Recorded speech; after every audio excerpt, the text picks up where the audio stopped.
रावण का ज्ञान। भगवान राम के तीखे वाणों से दशानन धराशायी हो गया। भगवान जानते थे कि एक महाज्ञानी पंडित और राजनीतिज्ञ आज संसार से जा रहा है। उन्होंने लक्ष्मण से कहा कि रावण अपनी अंतिम सांसें गिन रहा है, तुम जाओ उससे कुछ ज्ञान की बात सीख कर आओ। लक्ष्मण जाकर ज्ञानोपदेश के लिए रावण से निवेदन किया। रावण ने कहा, राम तो त्रिलोक के स्वामी हैं, सर्वज्ञ हैं, वे क्या नहीं जानते हैं। फिर भी यदि इस दास से कुछ सुनना चाहते हैं तो पहले मुझे मेरे अंत समय में दर्शन देने की कृपा करें, तब मैं कुछ सुनाऊंगा। श्री राम रावण के सम्मुख गए। तब रावण ने कहा, प्रभु ये मेरा अंतिम समय है, रक्त के प्रवाह के कारण ज्यादा कुछ कहना पाना कठिन है, फिर भी कुछ सुनाता हूँ। रावण ने आगे कहा, हे राम, मनुष्य को यदि कोई शुभ कर्म करने की इच्छा हो जाए तो उसे शीघ्र ही कर लेना चाहिए, और यदि कोई अशुभ कर्म करने की इच्छा हो जाए तो उसे टालते टालते टाल ही देना चाहिए। मैं कोई पढ़ी सुनी बात नहीं कहता हूँ, अपने जीवन के अनुभव से जो मैंने सीखा है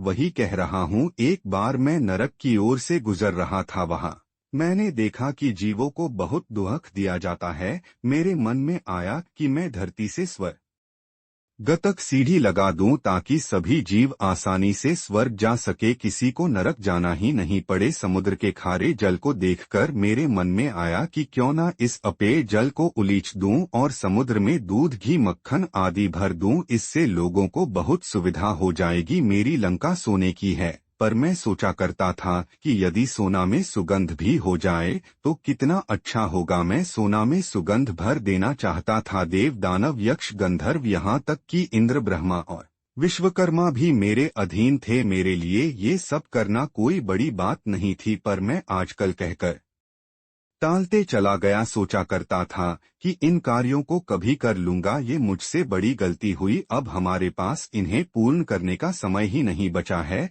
दूसरी तरफ एक बार मैं आकाश मार्ग से गुजर रहा था तो मैंने जंगल में एक सुंदरी स्त्री को देखा। उसे देखकर मेरे मन में कुविचार उत्पन्न हुआ कि इस सुंदरी को भी अपनी पत्नी बनाऊंगा। हे राम, मैं जानता था कि पराई स्त्री पर बुरी नजर डालना पाप है, लेकिन मैं अपने आप को रोक ना सका और मैंने आपकी भार्या का अपहरण कर लिया। यदि मैं अपने उस कुविचार को उस दिन रोक पाता तो आज यह बुरा दिन देखना नहीं पड़ता। इसलिए मैंने कहा कि शुभ कर्म को शीघ्र कर लेना चाहिए और अशुभ कर्म को सदा के लिए टाल देना चाहिए, तभी जीवन में कल्याण संभव है। अपने शत्रु को कभी अपने से छोटा नहीं समझना चाहिए, पर मैं यह भूल कर गया। मैंने न केवल हनुमान को छोटा समझा बल्कि मनुष्य को भी छोटा समझा। मैंने जब ब्रह्मा जी से अमरता का वरदान मांगा था तब मनुष्य और वानर के अतिरिक्त कोई मेरा वध न कर सके ऐसा कहा था, क्योंकि मैं मनुष्य और वानर को तुच्छ समझता था। ये मेरी गलती थी। रावण ने अंतिम बात ये बताई कि अपने जीवन का कोई राज हो तो उसे किसी को भी नहीं